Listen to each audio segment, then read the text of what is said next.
Olá, meu nome é Alberto e seja muito bem-vindo e bem-vinda ao canal Dev Eficiente. No episódio de hoje eu quero falar sobre Bounded Context, lá do Domain Driven Design, especificamente sobre os benefícios que eu entendo que existem quando você define esses contextos delimitados aí e também quais são os pontos de atenção que você deve ter quando está, obviamente, trabalhando dentro destes contextos. Basicamente aqui, o que eu vou trazer aqui nesse vídeo é a combinação entre tudo que eu consumi, pensando aqui em literatura e, obviamente, a minha observação da utilização e a minha própria experiência prática ali, beleza? Uma outra coisa que é muito importante aqui nesse vídeo, para quem é aqui esse vídeo. A ideia é que o conteúdo desse vídeo ajude mais as pessoas que já ouviram falar sobre Domain Driven Design, sobre Bounded Context, que tem opinião formada sobre isso, ou que quer formar uma opinião sobre isso, quer trazer a ideia para dentro do seu trabalho, ou quer melhorar a utilização dessa ideia dentro do seu trabalho. Então, basicamente, esse é o público-alvo ali, Então, se você estiver nesse tipo de contexto, eu acho que pode te ajudar. Para quem não é, para quem ajuda menos, na verdade. Se você nunca ouviu falar sobre Domain Driven Design ou sobre Bounded Context, talvez o conteúdo parta de um ponto que deixe tudo mais denso para você. Quer dizer que não vai ser útil? Não, pode ser útil, mas talvez exija um pouco mais de esforço aí, para você acompanhar. Beleza? Você está dentro dessa série aqui, que a gente chama de Domain Driven Design dentro do canal Dev Eficiente, e a ideia é trazer um jeito um pouco mais pragmático de aplicação dos conceitos, trazendo ali, sugestões de aplicação direta, pontos de observação para que você realmente consiga tirar proveito disso no seu dia a dia.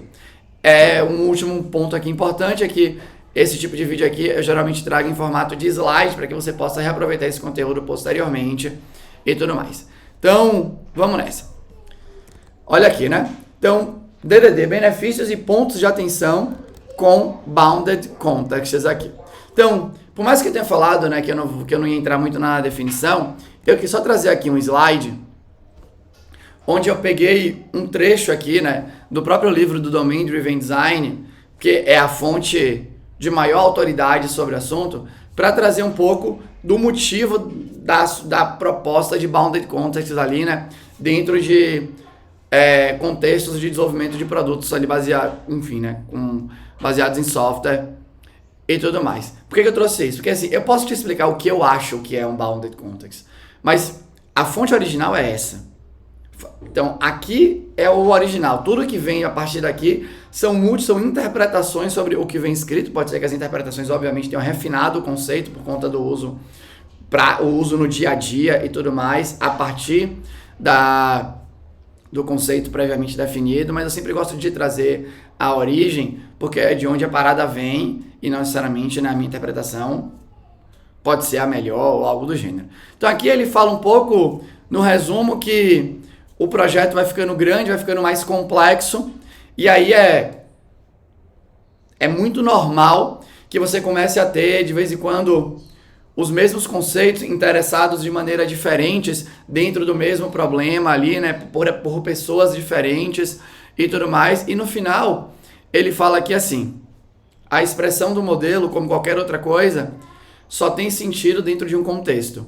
Então a ideia aqui a parada ficou tão complexa, na minha opinião, aqui já entrando um pouco mais com a minha opinião, já vou aqui pro próximo slide, que a parada ficou tão complexa que você entende que não dá mais para você endereçar, propor uma solução olhando para o problema, simplesmente para o problema principal. Então, você nitidamente percebe que você precisa quebrar aquele problema em subproblemas para conseguir endereçar, para conseguir propor soluções que, quando combinadas, vão de fato gerar o valor que é necessário. Você pode pensar em diversas coisas aí, Então, por exemplo, o problema é tão grande que não cabe mais na nossa cabeça mesmo, São muitas vertentes que precisam ser resolvidas e tal. E aqui eu vou tentar ir um pouco além daquele lance de, olha, na empresa você tem, o setor financeiro e o setor de não sei o quê, porque acho que esses formam meio que o beabá aí da quebra do problema, Acho que a coisa fica mais complicada quando você vai percebendo que tem outros subproblemas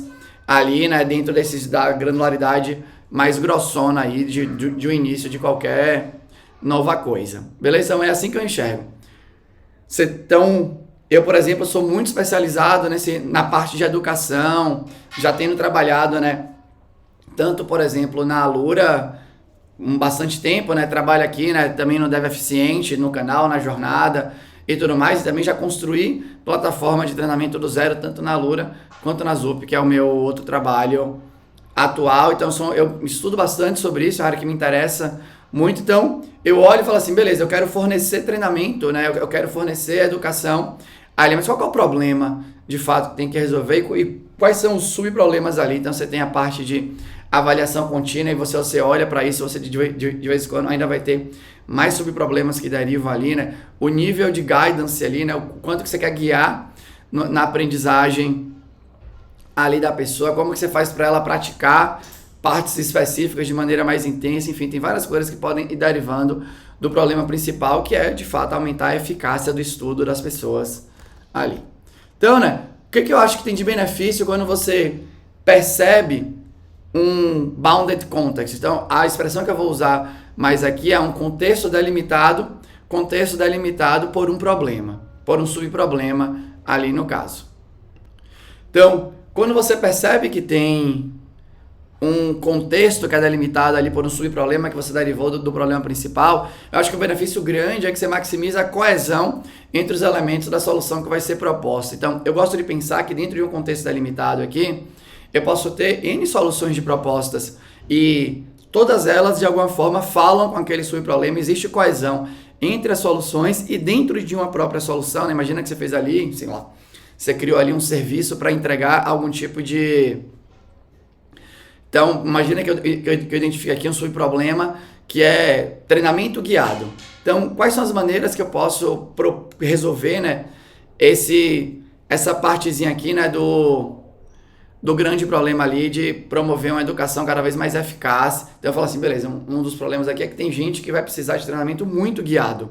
Vai precisar ir no passo a passo e tal. Então, eu posso fornecer um serviço online de treinamento onde você é obrigado ou obrigada a seguir todos os passos aqui do treinamento. Eu posso oferecer uma solução de treinamento presencial onde onde a pessoa vai te guiando ali, né, por cada um dos passos ali também. Então percebe que tem coesão. E aí dentro de cada uma dessas soluções você também vai ficar olhando para a coesão entre as classes que você vai escrever, né, as funções e por aí vai. Então acho que esse é um benefício grande quando você delimita ali um contexto ao redor de um subproblema ali, né. Acho que também te afasta do que eu chamo aqui de soluções mais frágeis. Quando você está tentando endereçar tudo do ponto de vista do problema principal, na minha opinião, você começa a querer reaproveitar coisas que não necessariamente têm a mesma semântica, elas são parecidas por coincidência. E eu trouxe um exemplo aqui para você. Então, em um determinado momento, esse exemplo aqui eu tenho usado bastante porque ele me marcou muito, achei muito legal. Eu tinha um conceito que chamava de task class. E aí, quando você vai para esse subproblema de pessoas que precisam de muito direcionamento no treinamento, tá tudo bem precisar disso, né? Depende muito do momento que você tá, enfim, né? De como você se sente naquele momento e tudo mais. Então a gente tinha um conceito que chamava Task Class e nesse contexto de necessidade de muito direcionamento, toda Task Class fazia parte de um treinamento. Percebe? Aqui eu tenho uma expressão em inglês e outra em português, esse vai ser provavelmente aí, né, o último vídeo brincando aí de linguagem ubíqua, de inglês e português e como isso se relaciona com o Domain Driven Design. Na minha opinião, obviamente. Então, toda Task Class pertencia a um treinamento, ela tinha um título e tal, mas aqui foca no pertence a um treinamento.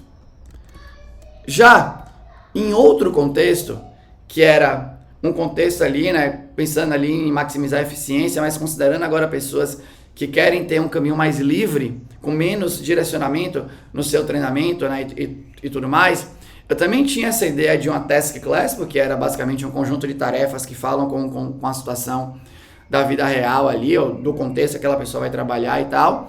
Só que naquele outro subcontexto ali, né, naquele outro bounded context, essa task class, de novo, né, bounded context, é um contexto que é delimitado ali, né, por um subproblema que você derivou do problema principal. Então, quando eu olhava para esse outro contexto, uma task class, ela não pertencia a nenhum treinamento, ela era livre. Então eu tinha um balde, né, um catálogo de task classes e a pessoa podia escolher a task class que ela quisesse. Imagina que nesse mesmo contexto delimitado, eu poderia ter outra proposta de solução onde eu dava só exercícios livres. sem contextualizar para nenhum tipo de conjunto de tarefa específico e tal. Mas aqui especificamente era isso. Então percebe que o nome da parada é o mesmo, Task Class, porque é um conjunto de tarefas. Só que em uma proposta de solução para um determinado contexto delimitado, essa Task Class pertence a um treinamento. E nessa proposta de solução aqui, essa Task Class não deveria pertencer a um treinamento, não fazia sentido ela pertencer ao treinamento, mas ela tem o mesmo nome, ela tem o ID, né? Aqui é uma informação que não é natural, né? Informação aqui do banco de dados nesse momento aqui, né? Relacional nesse caso. Ela tem um título, mas ela não teria um treinamento. Se você não tem uma separação nítida de contextos, a minha observação do mundo e a minha experiência me diz que muitas vezes o código cairia nessa situação.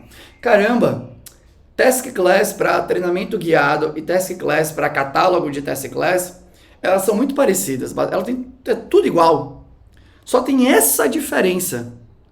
A diferença é que uma obrigatoriamente tem um treinamento e a outra não tem um treinamento.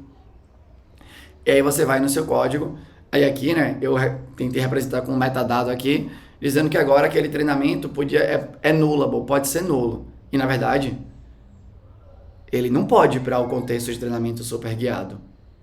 E aí aqui para mim a coisa começa a degringolar.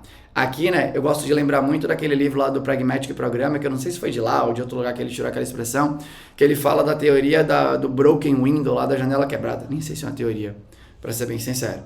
E aí o autor, né, fala sobre isso, e para mim é bem isso daqui. Você vai fazendo pequenas modificações no seu código, que não tem a ver necessariamente com o problema que você deveria estar resolvendo ali, né? É simplesmente você tem situações que se coincidem, mas que a semântica da parada tem uma diferença e você quer dar um jeito no código de não copiar isso e tudo mais, porque também criou-se isso, eu falava isso muito antigamente, copiou, colou, isolou. Eu me lembro dando aula eu falando sobre isso e você, obviamente, eu particularmente sinto que eu fui amadurecendo e tá tudo bem copiar de vez em quando. De vez em quando tem duas coisas que são parecidas, mas elas são fundamentalmente diferentes em contextos diferentes. Então você copia. E tá tudo certo, pelo menos na minha opinião. Então aqui, eu acho que se você não tem essa separação nítida dos contextos delimitados, você pode cair nessa armadilha aqui. Beleza? Então ali eu falei um pouco dos benefícios, a gente poderia falar de outros benefícios, como separação mais nítida de trabalho de times. Você pode, né, quando você maximiza a coesão, você pode ali, obviamente, diminuir acoplamento entre o trabalho dos times e criar soluções que conseguem, né, ser modificadas e impactar menos o negócio e tal. Mas eu gosto de olhar bastante para o código, porque no final, num produto baseado em software ali, né, com código, o código é a fonte da verdade. Então, eu quis trazer ali o que eu acho de mais impacto no código em si. Eu poderia falar da linguagem ubíqua para aquele contexto, e aí você também vai entendendo, né, se as soluções que estão sendo propostas ali, se os códigos, quando você olha para a linguagem ubíqua, tem uma conexão interessante e tudo mais. Agora aqui, pensando em pontos de atenção. Eu gosto aqui eu acho que esse é importante, de você olhar para a integridade no modelo daquele contexto o tempo inteiro, né? Então ele fala sobre isso no livro, e aí uma coisa que eu acho importante aqui é, beleza, eu preciso olhar para a integridade. Como que eu olho para isso, né? Como é que eu sou uma parte ativa dentro da minha equipe para estar analisando isso o tempo inteiro? Então eu gosto de pensar assim, todo código que está escrito naquela proposta de solução ali dentro daquele contexto delimitado, ele deveria ter relação direta com o subproblema que delimita aquele contexto. Então eu acho que uma pergunta que é interessante de fazer é, qual que é a parte do subproblema que este código endereça? Então, eu estou escrevendo um código, beleza. O que é que de fato ele está resolvendo aqui? Essa resposta tem que estar, na minha opinião, na ponta da língua. Começou a gaguejar, começou a não entender direito. Obviamente, né, pode ser que você não entenda direito, porque a gente não está entendendo direito sobre o problema em si, mas uma vez que você entende sobre o problema, você começou a gaguejar, talvez simplesmente aquele código é uma parte importante do sistema, mas que não tem necessariamente a ver com aquele subproblema. Se não tem a ver com aquele subproblema, será que ele deveria estar dentro daquele contexto mesmo? Será que ele deveria estar residindo dentro daquela proposta de solução? Acho que é isso que começa a despertar em você. Lá no Bounded Context Canvas, é sugerido que você tenha métricas de verificação. Eu acho uma sugestão excelente, porque se você olha para o que você está medindo, você obviamente tem uma avaliação, você consegue avaliar. Se você tem métricas nítidas, a sua avaliação fica cada vez mais interessante sobre aquelas métricas. Ao mesmo tempo, eu ainda não acho que eu cheguei no nível interessantíssimo ali, de ter várias métricas para você ir medindo a integridade do seu Bounded Context. Particularmente, eu acho meio complexo mesmo. Mas se eu fosse pensar pensando nas que eu já utilizei, eu gosto de pensar nessa. A resposta tem que estar na ponta da língua da relação entre o código e o subproblema. Então, você olha para isso, você olha para sua linguagem ubíqua e verifica a densidade dela dentro daquela proposta de solução, dentro daquele código que está sendo desenvolvido dentro daquele naquele contexto delimitado e tudo mais. Eu gosto de olhar para essas coisas como métricas de verificação. Outra coisa que eu acho que tem que ficar no ponto de atenção aqui, né, é que a qualidade do seu Bounded Context é proporcional ao domínio que existe sobre o problema. Então, para mim, na vida real, já aconteceu, né, e eu já vi acontecendo também em outros lugares, você obviamente vai recortar um subproblema e perceber que ele é mais complexo do que parecia. É natural, no livro ele fala sobre isso no ponto de aprofundamento do modelo, quanto mais de aprofundamento do seu conhecimento no problema, e isso reverbera no que você propõe ali, né, de organização da solução, da solução como um todo.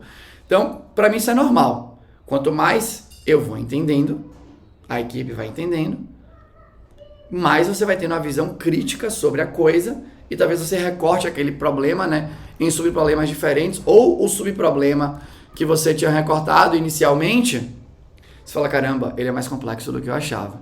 Então, a minha sugestão aqui, né, o que eu pratico geralmente quando eu estou participando desse tipo de jornada é, quanto menos conhecimento você tem, mais grossa pode ser a granularidade do seu Bounded Context. Ou seja, você vai fazer um Bounded Context mais inchado ali, com a definição de subproblema talvez um pouco maior e tal, porque é até onde você enxerga.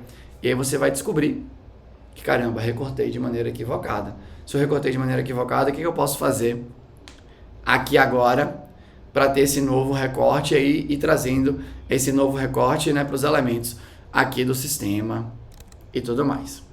Então, aqui numa última sugestão aqui, né, talvez, acho que é no ponto de atenção mesmo e tal, mas eu gosto de pensar aqui, né, que soluções diferentes para o mesmo subproblema podem residir também em serviços que são diferentes. Imagina que você tem ali, né, um bounded context, um contexto que você delimitou ao redor de um problema ali, você, como eu falei, pode ter N propostas de soluções para aquele mesmo subproblema. Minha sugestão é que cada solução dessa seja um serviço ali diferente, né? Já é natural que contextos diferentes, aí também, né, minha sugestão também é essa, que contextos diferentes residam ali, né, em propostas de soluções diferentes também, códigos diferentes de contextos, de subcontextos diferentes. Mas, para mim aqui, hoje em dia, quando eu falo isso, né, então quer dizer que você é a favor de começar com sistemas distribuídos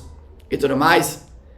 Geralmente a frase que eu tenho falado é, eu não necessariamente sou a favor de você começar com um sistema, já fazendo um sistema distribuído, porque, de novo, os seus subcontextos vão ser proporcionais ali, né, ao entendimento que você tem do problema. Talvez no início você nem tenha, o seu entendimento te faça parecer que é uma solução, que tudo é bastante coeso, eu vou começar com um código só. Mas o que eu penso hoje em dia é natural que a solução que está sendo proposta para resolver, né, aquele problema, é natural que o seu entendimento se refine sobre aquele problema, que você visualize as coisas de maneira mais separada e que naturalmente vão existir sistemas separados que, trabalhando em conjunto, vão resolver o que você precisa. Então é assim que eu enxergo, eu acho, hoje em dia, pelo menos com o que eu conheço, nesse momento, eu entendo que existe pouca possibilidade de um software que vai ficando realmente cada vez mais complexo, ele conseguir ser entregue através de uma base de código só monolítica, vamos dizer assim, né? Então eu não falo nem separar em módulos diferentes, que no final você build e vira um, eu falo separar realmente em serviços diferentes que rodam em processos diferentes, aí geralmente pode ser, se comunica em via HTTP ou qualquer outro tipo de protocolo que você entenda que faz sentido. Eu acho que a separação mais agressiva do código, como eu coloco aqui nesse slide, restringe a reutilização por mera coincidência, maximiza a chance de você fazer aquilo, né, de maneira mais coesa. Entretanto, como eu já gravei inclusive aqui no canal, uma vez teve um vídeo que eu gravei que eu disse que o pior acoplamento que existe é o acoplamento distribuído.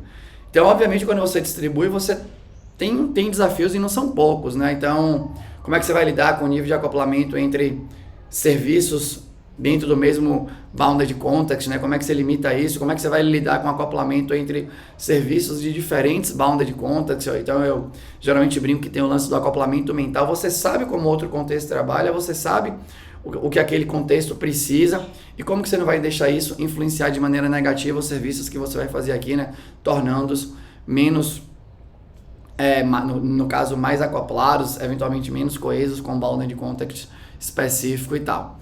Então, eu entendo os desafios, mas quando eu comparo com os benefícios dessa separação que vai acontecer em função do seu entendimento do problema, eu sinto, principalmente a minha última experiência com isso, eu achei que foi muito positiva. Eu achei que a gente conseguiu separar bem os contextos, conseguiu separar bem os serviços, deixar como se eles fossem sistemas mesmo isolados ali, então muito coesos, pouco acoplados com os outros, e a gente conseguiu fazer com que a comunicação entre eles, na minha opinião, fosse interessante. Então essa minha última experiência me enviesa bastante aqui no que eu estou trazendo para você. Beleza? Mas basicamente era isso que eu queria dividir aqui, eu queria trazer. Eu espero que de alguma maneira tenha sido útil aí para você. E antes de fechar, né, a gente está aqui nessa playlist de fundamentos das boas práticas de programação, e o nosso objetivo aqui é divulgar um pouco mais de como a gente entende as boas práticas de programação, como a gente sugere a aplicação disso no dia a dia para divulgar o nosso treinamento, que chama Jornada Dev Eficiente. A nossa ideia é fazer com que você seja uma pessoa cada vez mais eficaz, ou seja, né, aplique as boas práticas com cada vez menos gasto energético e que isso seja cada vez mais fácil para você, te dando mais tranquilidade no dia a dia, liberando carga cognitiva. Então, basicamente, a gente fala que você tem que ser capaz de aplicar as boas práticas independente da situação. Aí, beleza? Se isso faz sentido para o seu momento, né? Se você entende que, caramba, eu já aplico isso, mas não está fácil ainda, não está tão pragmático, eu te convido a conhecer mais do nosso trabalho, meu e de Anish, aqui na Jornada Dev Eficiente. Você tem o link aqui na descrição desse vídeo para o nosso site, onde a gente fala mais sobre o que a gente faz. Tem também o link aqui, né, no comentário que está pinado com o primeiro comentário aqui do vídeo. E aí eu espero encontrar você lá na nossa comunidade. Beleza? Era isso. Tchau. Não tchau ainda, calma. Se você gostou, deixa um comentário aqui. Se você não gostou, tem um comentário construtivo, deixa aqui também de maneira educada. A gente vai ter o maior prazer em responder. Agora sim, era isso. Tchau.